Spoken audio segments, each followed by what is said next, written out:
Buenas tardes, queridos amigos. En este mes de primavera y de poesía y de tantas esperanzas, habremos de recordar al ilustre poeta zacatecano Ramón López Velarde.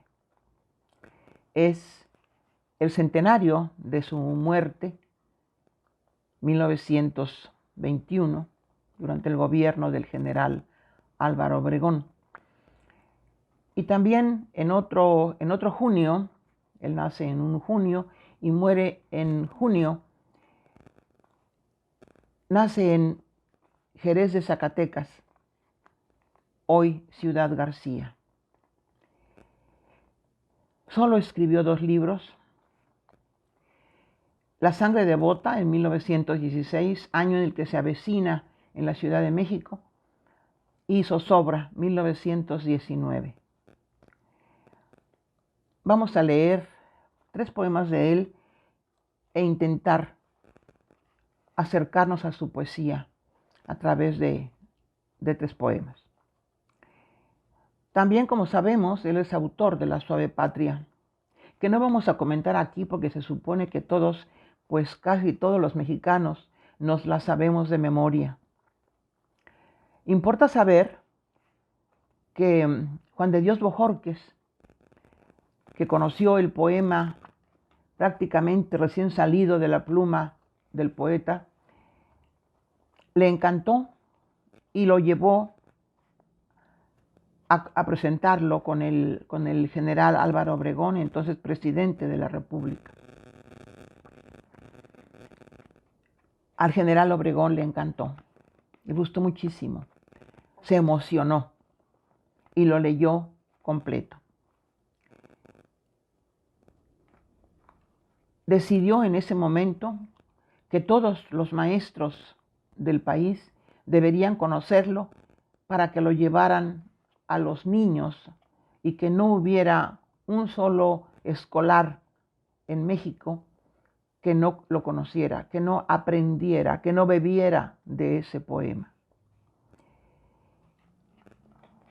Unos días más tarde, José Vasconcelos, fundador de la Secretaría de Educación Pública en el gobierno del general Obregón, también encontró el poema. López Velarde estaba, digamos, a la moda, y de inmediato se lo llevó también al general Obregón. Y el general le dijo: sí, usted se refiere a La Suave Patria, ¿verdad? Y le ha recitado todos los versos, los 153 versos que tiene La Suave Patria. La orden fue inmediata: hay que reproducirlo para maestros y alumnos de toda la República. Me parece importante conocer esta anécdota porque es un suceso histórico que a mí me dice que todos los maestros de la escuela primaria conocen el poema, que cada mexicano conoce el poema, que no hay alcalde en la patria nuestra que no lo conozca, que todos los gobernadores lo conocen, que todos los senadores y los diputados lo conocen, y que especialmente lo debe conocer el señor gobernador de Zacatecas y todos los gobernadores que han pasado por la silla de gobierno. Lo que quiero decir con esto es que nosotros vamos a comentar dos libros de López Velarde y no hablaremos de La Suave Patria porque esa ya forma parte de la cultura nacional. Vayamos a la poesía. Se ha dicho que el gran tema de López Velarde es el amor. Ciertamente. Pero como ustedes saben, el amor tiene diferentes aspectos, diferentes maneras de interpretarlo, de sentirlo o simplemente de definirlo según la experiencia personal, la genética, la vida laboral, etcétera, la época. En especial, tendríamos que tener en cuenta que López Velarde tiene ciertas características, ciertos ingredientes que nos van a permitir dar a conocer su concepto del amor. Esos ingredientes, pues, son su época, son su condición de haber nacido y vivido suficiente tiempo en una provincia muy católica. También que tiene una condición provinciana y una educación familiar, y además que fue un hombre que se educó en un seminario. Ciertamente fue abogado, pero lo hizo en Aguascalientes, en un instituto particular. Es decir, dentro de este coto un tanto cerrado, demasiado católico, demasiado temeroso. Es obvio que las singularidades de cada artista pues las define su carácter, su genética, su educación familiar, su formación académica, su actividad laboral. Pero a eso vamos a agregarle, en el caso de Ramón, la moral al uso, la moral zacatecana, la moral de esa específica región. Las exigencias religiosas, los imperativos del catolicismo, el temor de unirse a la amada y crear nuevas víctimas para el dolor.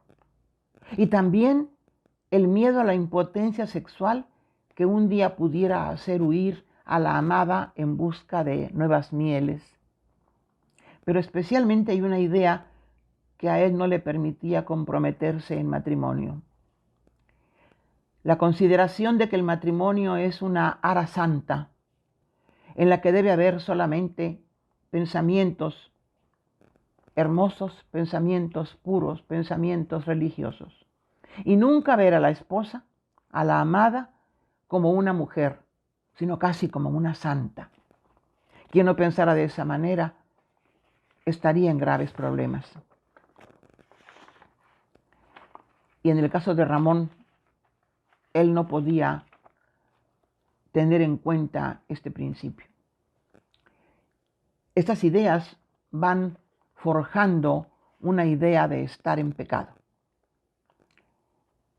Además, tengamos en cuenta que Ramón López Velarde tenía una particular necesidad erótica. Requería con urgencia comulgar diariamente en el altar de Eros. ¿Qué significa esto? Que no era posible que viviera con tantas limitaciones. Y esto lo hace a él, hombre que creía en el infierno, lo hace sentirse en pecado, sentirse indigno, sentirse que no podía definitivamente contraer matrimonio y responsabilizarse de esta santidad hogareña. Esta clase de preocupaciones en un abogado, porque él fue abogado en la Universidad de Aguascalientes, pues son difíciles porque tiene que enfrentar el mundo. Y a pesar de todo eso, él viene a la Ciudad de México y se aposenta en ella, y entonces se alarma porque la Ciudad de México le estaba ofreciendo gratuitamente una serie de situaciones que él podía considerar como pecaminosas. Ofertas de pecado, libertades de actos no permitidos en su lejana provincia, y no solo no permitidos, ni siquiera imaginados. A pesar de estos retos, Ramón decide quedarse en la Ciudad de México en 1916 y vivir definitivamente en la ciudad, que ya además era un poco conflictiva porque son años revolucionarios, es decir, los peligros demoníacos por un lado y los períodos difíciles de la guerra. A pesar de estos retos, Ramón decide iniciarse en el periodismo. Importa decir que el periodismo nacional dio cobijo siempre a los artistas de la palabra. Era muy difícil publicar un libro, y en cambio sí era un poco más fácil publicar diariamente o semanalmente algún poema, algún cuento, algún ensayo, alguna crónica. Tenemos grandes modelos al respecto. Él escribe en revistas y en periódicos. Pero no solo eso, también la Universidad de México le abre sus puertas y a través de sus escuelas, él entra en la docencia. En la Escuela Nacional Preparatoria en San Ildefonso y en la Escuela de Altos Estudios fundada por don Justo Sierra, que ahora es el nombre de la Facultad de Filosofía y Letras. Ahí dicta clases de literatura española. Y ahí también fueron alumnos suyos Salvador Novo, Carlos Pellicer, entre otros jóvenes que después formarían parte de la magnífica generación de contemporáneos. Vamos a ilustrar un poco estas ideas respecto de las preocupaciones de Ramón López Velarde. Vamos a empezar por leer un poema que se titula Me estás vedada tú. Pertenece a su libro La sangre devota. Estoy manejando la edición de Colección de Escritores Mexicanos, Poesías Completas, con un prólogo interesantísimo del doctor Antonio Castro Leal. Voy a leer el poema, que es una silva. Una silva es un poema que tiene versos de 7 y de 11 sílabas. Es una figura que le gusta mucho a Ramón porque le permite cierta amplitud para manejar ideas. Y no tiene las exigencias que tienen otras figuras como el soneto, que tienen una cantidad exacta de versos y ciertas rimas. Aquí la rima no es importante. Basta ya, y esto es una influencia de Ramón, que un poema tenga metáfora y ritmo. Me estás vedada tú. Vean ustedes como desde el título ya nos está hablando de una prohibición. ¿Quién le puede vedar al poeta acercarse a una mujer? ¿Imaginas acaso la amargura que hay en no convivir los episodios de tu vida pura? Me está vedado conseguir que el viento y la llovizna sean comedidos con tu pelo castaño.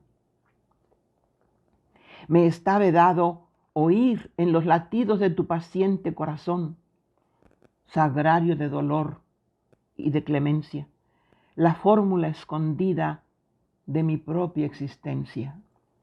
Me está vedado cuando te fatigas y se fatiga hasta tu mismo traje, tomarte en brazos como quien levanta a su propia ilusión incorruptible, hecha fantasma que renuncia al viaje.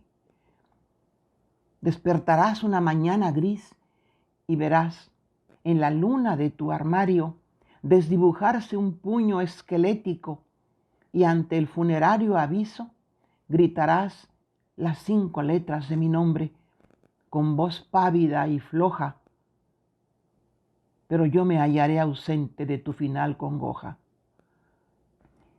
¿Imaginas acaso mi amargura impotente? Me estás vedada tú. Soy un fracaso de confesor y médico que siente perder a la mejor de sus enfermas y a su más efusiva penitente.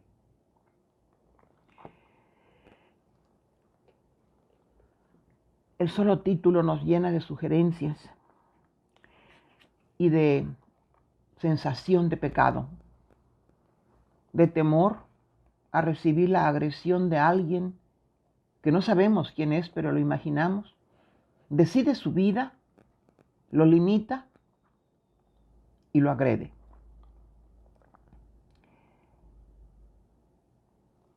Y lo agrede a él como hombre, pero también no le permite la libertad de amar a la mujer que él quiere, a la mujer que él desea. Hay una fuerza superior, ya sabemos. sus orígenes seminaristas, su origen de provincia muy recoleta, el temor al infierno. Importa decir aquí que se trata de la primera vez que aparece en México una poesía confesional. El poeta está diciéndonos claramente, está abriendo su corazón, está abriendo su conciencia. Y también nos hace sentir que él piensa que no tiene derecho a nada, porque dadas sus urgencias eróticas, él prácticamente vive en pecado. Vamos a leer el segundo poema que se llama Y pensar que pudimos. Vean ustedes el título, Y pensar que pudimos. Es decir, algo que definitivamente no realizamos. Y no realizamos otra vez por el miedo a caer en pecado, a no tener el pensamiento purísimo para contemplar a esa amada y por lo tanto la prohibición, la autoprohibición para no ir al infierno. Recuerden que su poema Hormigas nos dice que cree en el infierno en que creo, dice el poeta. Este poema, que se llama Y pensar que pudimos, dice así: y pensar que extraviamos la senda milagrosa en que se hubiera abierto nuestra ilusión como perenne rosa. Y pensar que pudimos enlazar nuestras manos y apurar en un beso la comunión de fértiles veranos. Y pensar que pudimos en una onda secreta, en una onda de embriaguez, deslizarnos valsando un vals sin fin por el planeta. Y pensar que pudimos, al rendir la jornada, desde la sosegada sombra de tu portal y en una suave conjunción de existencias, ver las cintilaciones del zodíaco sobre la sombra de nuestras conciencias. Esa terrible palabra, conciencias, parece ser algo amenazante en el pensamiento del artista. Desde el título también nos habla de algo negativo, de que el amor no es algo precisamente a lo que él tiene acceso. La poesía en ocasiones es una especie de documento que el poeta se envía a sí mismo, es como en el caso de las epístolas. No importa a quién se la mandemos, en realidad la estamos enviando a nosotros mismos. Dice, en este poema dice que pudimos enlazar nuestras manos, pudimos deslizarnos en un vals sin fin. Esto es, pudimos ser felices. Claro, viviendo ese maravilloso vals sin fin, ese maravilloso mundo en el que ellos podían volar, quizá hasta después de muertos. Pero detrás de eso está el yo no lo merezco, no me puedo arriesgar, estoy mintiendo. Él se siente permanentemente pecador. Vamos a ver ahora el tercer poema que vamos a leer, y es un clásico, es el Mendigo. El Mendigo también se le ha llamado el Mendigo cósmico porque él así se llama dentro del poema. Insisto en que estamos hablando de una poesía de confesión, una poesía de autoconciencia. El Mendigo es un poema que ya tiene versos de 14 sílabas. Está hecho en alejandrinos. Es un verso que le ha exigido a él un mayor espacio para expresar más cosas, más intranquilidades de su conciencia. Pero escuchemos bien al poeta, porque es una reclamación que le está haciendo a su divinidad, al Dios en que cree, y se siente menospreciado por él. Y yo creo que eso es algo gravísimo, Vamos a escuchar. Soy el mendigo cósmico y mi inopia es la suma de todos los voraces ayunos pordioseros. Mi alma y mi carne trémulas imploran a la espuma del mar y al simulacro azul de los luceros. El cuervo legendario que nutre al cenobita vuela por mi Tebaida sin dejarme su pan. Otro cuervo transporta una flor inaudita, otro lleva en el pico a la mujer de Adán, y sin verme siquiera, los tres cuervos se van. Prosigue descubriendo mi pupila famélica más panes y más lindas mujeres, y más rosas en el bando de cuervos que en la jornada célica sus picos atavía con las cargas preciosas. Y encima de mi sacro apetito no baja sino un pétalo, un rizo prófugo, una migaja. Saboreo mi brizna heteróclita y siente mi sed la cristalina nostalgia de la fuente, y la pródiga vida se derrama en el falso festín y en el suplicio de mi hambre creciente, como una cornucopia se vuelca en un cadalso. Terrible poema. Dice que los cuervos llevan la limosna divina a todos menos a él. Es una reclamación, en serio. Y dice que a pesar de su apetito por lo sagrado, porque quiere ser tocado por la divinidad, él está dispuesto, está preparado para ello. Derrama su pródiga vida como en un cadalso, es decir, prefiere entregar su semilla a la muerte. La metáfora me parece obvia y no necesita explicación. Es indudable que la poesía de Ramón López Velarde haya despertado grandes intranquilidades, sobre todo a los lectores tradicionales. Ignoro si sus terribles metáforas fueron debidamente interpretadas. Ignoro hasta dónde los lectores del momento, me refiero a la gente culta que manejaba la poesía, es decir, a los poetas mismos de esos años, reconocen en Ramón a un vanguardista. Vanguardista porque trata temas nunca tocados por la poesía nacional. Y segundo, porque pone a su servicio toda la retórica posible. Y tercero, porque se vale de las metáforas más duras para expresar sus imágenes. Debo decir que no es la actitud temerosa, no es la actitud de un católico in extremis, que no es el caso de los problemas de conciencia de este poeta el que a nosotros nos importa de manera especial.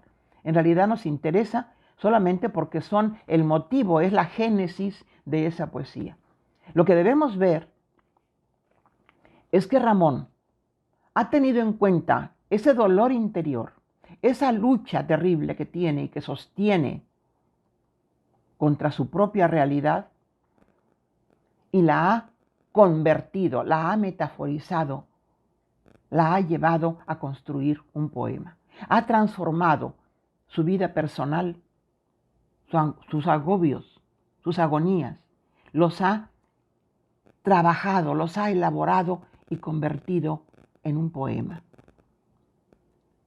Creo que aún los poetas más pacatos, más temerosos, en todos los sentidos, fueron incapaces de oponerse a esta poesía y tuvieron que admirarla por dos razones.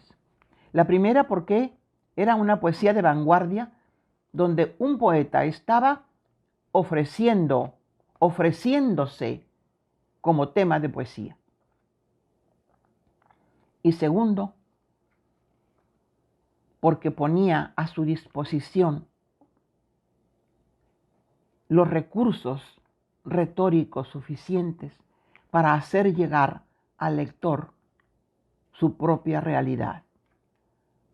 Él formaba parte del paquete de la lectura. Ramón es el poeta que transforma su agonía en poesía. Y a nosotros nos toca reconocer que a partir de Ramón López Velarde, la poesía nacional cambia. La poesía nacional se hace más atrevida, retóricamente y temáticamente. ¿Por qué? Porque cada texto López Velardiano nos ofrece algo distinto desde una nueva ética y desde una nueva estética. Habremos de reconocerlo siempre así. Y quizá esta plática no es más que una invitación a leer esos dos libros magníficos. De Ramón, La sangre devota y Zozobra. Leerlos detenidamente, quizá en los mejores momentos que tengamos, cuando tengamos un momento de paz en nuestro corazón, en nuestro intelecto, para tratar de acercarnos a esa realidad del poeta como hombre y del texto como poesía. Muchas gracias.